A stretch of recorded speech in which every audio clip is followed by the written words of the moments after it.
Welcome to a Toast to the Men Network with your guy SD. Thanks for joining me. Hit that like button. Before we get started, go ahead and hit the like button, Toasters. It's free. Also, if you're not subscribed, go ahead and hit the subscribe button, hit the notification bell so you're contacted or notified when content drops. One more again, another video about Ja Morant. This is somewhat not so much about Ja, but more so addressing his blind supporters. And I say blind supporters because I'm a supporter of Ja. I like the way the brother plays. I like his style. I like the way he goes after it. Got a lot of respect for his game. But he has a lot of blind supporters. They're not objective, very biased, and delusional. And it's something that needs to be addressed. It has to be addressed. We got to start holding each other accountable. We got to start raising the bar of the code of conduct. We got to start being adults, being mature, being men. We got to start doing that. I hear a lot of people saying, Josh should not be disciplined. I hear a lot of people saying, well, it's totally legal for him to have a gun or have a weapon in the state in which he resides. So what's the issue? I've heard people say, hey, guys on NASCAR post guns all the time. I've heard people say the rappers post guns all the time. So let's break this down bit by bit. Ja Morant is an employee, just like many of you. He's an employee.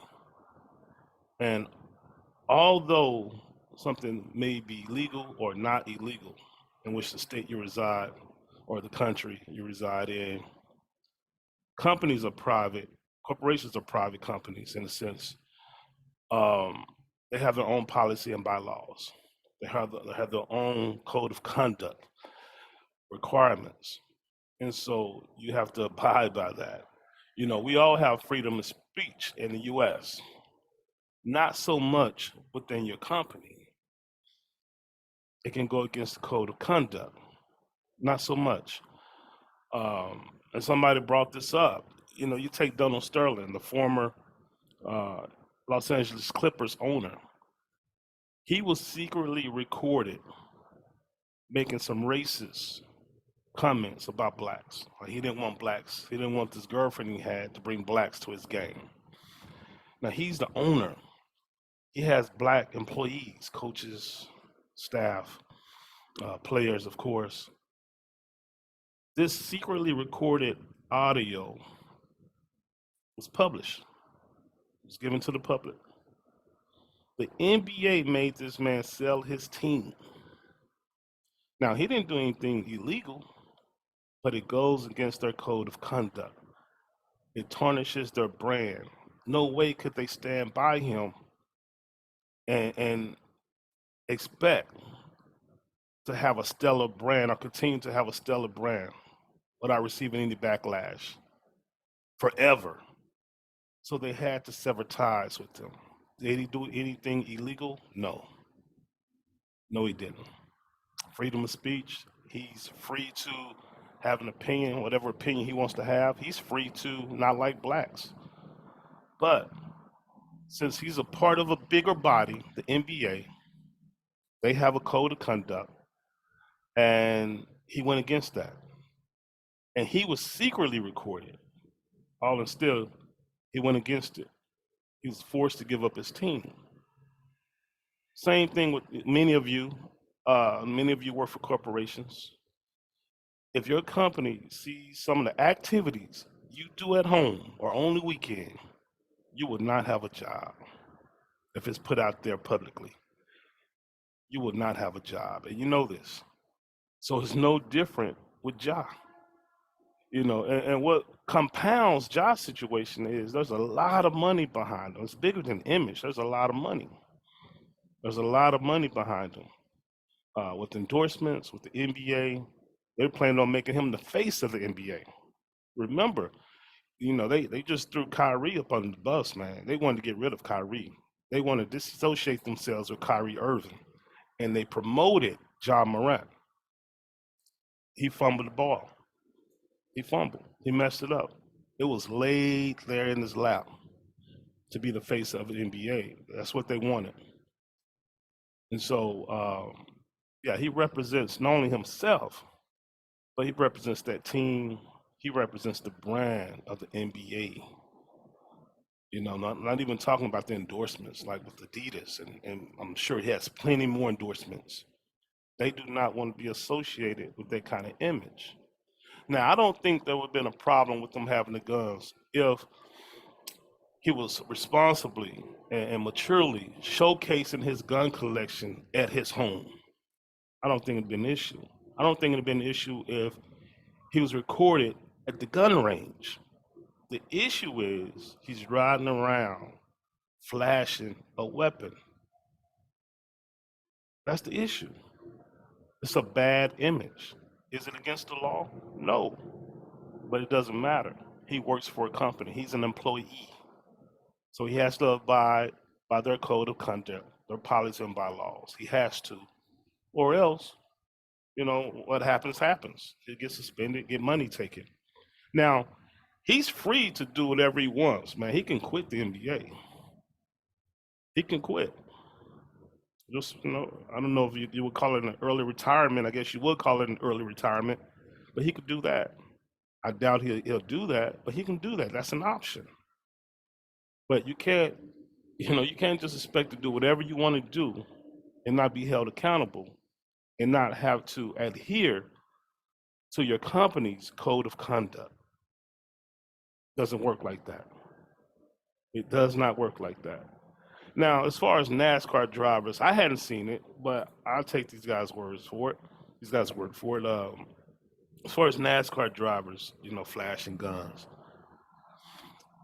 I hadn't seen that, like I said. But if that's true, you have to understand something too, that NASCAR drivers are independent contractors. They make their money through endorsements. So that's why you can see a driver just jumping from team to team to team. You know, he might be with Gibbs, he might be with Jordan, he might be with there's another one starts with an H. Um, but yeah, so you know they can jump from team to team. They make their money through endorsements, and also when they win or they place. That's how they make their money. But they're independent contractors. Yeah, they don't get health insurance or any benefits like that through NASCAR. They're independent contractors. Just like with the rappers. Rappers are independent contractors.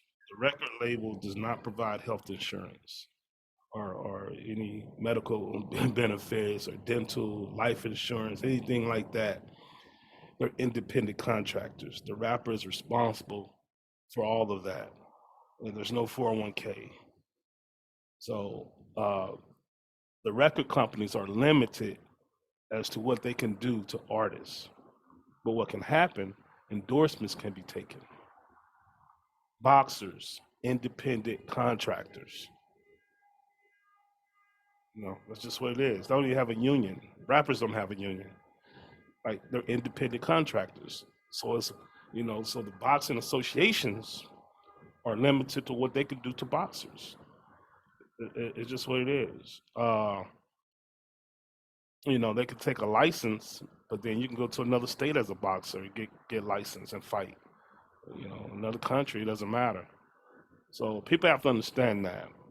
Football players, well, NFL players, MLB, NBA, these are employees. They have contracts. They get pensions. You know, I don't know if they get 401k, but they definitely get pensions. These are employees.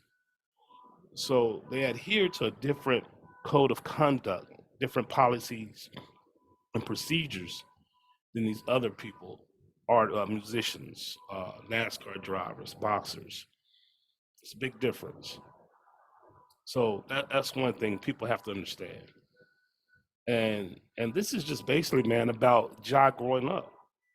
He's growing up before our eyes, and he has to do it if he wants to be successful. And I think part of this is also that he's an overachiever. Nobody expected him to be in this position, to make this much money, to have this much fame, to be a face be the face of an NBA team, a franchise, to be one of the faces of the NBA. He didn't expect this. His parents didn't expect this. He wasn't highly recruited. Um, went to a small level Division I school, and that was by chance. That was just by chance. Actually, the scout was at a function at a tournament, I believe it was, to see someone else, to see another player. And passing through, he saw Jai playing 3-on-3 against some guys. And he was like, wow, this guy's talented. Went and spoke to his coach. Before you know it, they take him out to dinner, offer him a scholarship. But he was not even on their radar. So he wasn't heavily recruited. So this isn't a story like LeBron or AI or Kobe, anything like that. I would say he's more so like maybe a Dwayne Wade as far as how he was um, recruited or wasn't recruited and overachieved. Dwayne Wade overachieved.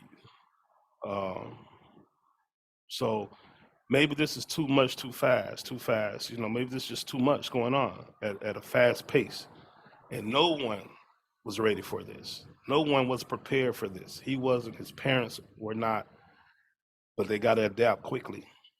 They have to adapt quickly if they want to really benefit from these rewards. Uh, and that's what, man, that's another reason you really got to salute LeBron, man. And I was talking to some guys earlier today. LeBron had a microscope on him from a young age. He was expected to do great. I mean, the bar was set high. And not only did he meet that bar or the expectation, he surpassed it and kept his nose clean. So you really got to salute a guy like LeBron because not everybody handles those situations the right way. And like I said, it's been many guys in John Morant's situation too, where they didn't expect that type of fame, that type of money, and they just overachieved. And not all of them faltered or failed like Ja. So then you got to go back and say, parenting. That's a huge thing, man. Parenting. I see his dad on the sideline and different things, man, twerking, and like, it's just crazy, man. Going on on the court with the liquor in the cup, always in the players' faces. The mom gets into it at the finish line and calls Jai to come handle some business, and he has the employee hemmed up in the back room. Like, what kind of parenting is that? And I know people are saying he's not built like that. He's not built like that. He's not a thug. How do we know that? Because his parents definitely be doing some ghetto stuff. They definitely be doing some hood stuff. So I don't know the neighborhood he grew up in, but just because you grew up in a good so-called good neighborhood does not mean you ain't got no hood in you. Does not mean you're not ghetto. You know, but just from what his parents have done, he got some ghetto in him. He got some hood in him. So people claiming like he's not a part of that. He's not the problem. He ain't about that life. I don't know that. You don't know that. So we got to stop dishing blame on his friends, on different things, and call it what it is. He's messing up. You know, he's messing up. He got to straighten it out. I saw J.J. Redick, former NBA player, who does a great job as an analyst on First Take, and he analyst with different games I've seen him on commentating. Great job. I love his perspective about the game, how he sees the game. He's definitely going to be a head coach soon. But he spoke out in support of blind support of Ja Morant. And I think JJ needs to sit this one out. Yeah, he really needs to sit this out and let black folks handle this with Ja. And, JJ, he's the cool white guy, right? But this is what I tell people. You got to be careful, very careful with liberal white guys. uh, they have to be careful because a lot of times, man, they will coddle you. It really will coddle you. And in some ways, some subtle ways, they'll be condescending and they'll label you as a victim. They'll feel sorry for you. In a lot of ways, they are saying too that you're not as smart. You don't have the tools. You're far behind. And so you need some hand holding. You need to be coddled. And you got to watch out for that. You don't want that. You really don't want that. They don't see you as an equal. I'm not saying all liberal guys, but I'm just saying you got to be careful with that mindset. Yeah, I've got discussions with white guys. They're going to tell me about black guys and how we're disadvantaged. But I'm helping these white guys out. The same white guys. I'm giving them opportunities. I'm hiring them. So, like, what are you talking about? I'm doing better than you. So, what are you talking about? And one guy's like, everybody's not like you. Every black guy's not like you. Now you're gonna tell me about black guys. You're gonna tell me about the black community. But hey, man, they're progressive, they're liberal, and they believe they're on your side. I'm telling you, you got to be very careful with this. So JJ needs to sit this one out. Let black people deal with Ja. He needs some tough love from some black men. He really does. He needs to be held accountable by black men. Somebody, of course, all black men don't have a reach um, to him. But yeah, he needs some strong black men in this corner to really speak to him. And what's crazy, man, you got the black man like Charles and Shaq and Kenny Smith giving him that tough love, but then you have a Steven Jackson coddling him and making excuses for him and labeling him a victim and saying lay off of him. And no, you don't want to listen to Steven Jackson. No, you really don't. So hopefully he gets it straightened out. I really do hope he does. He has a great opportunity ahead of him for himself and his family, his child, and he got to show himself some tough love. And that's just about holding yourself accountable. No excuses. Holding yourself accountable, looking deep within yourself, and putting in that work, man. So yeah, he needs to do some of that shadow work. Face his demons, face that darkness. So it's definitely in him. It's in all of us, and he got to face it. There's no way around it. He got to face that. If he does that, he'll come out of this thing. And all the money he supposedly lost, he'll get that back, tenfold. I believe that. But I'm rooting for him. But the brother just needs some tough love. Yeah, he doesn't need a coddling, you know. He needs some tough love, some straight talk. All right, let me know what y'all think, Toasters, in the comments. As always, from me to you, love, peace.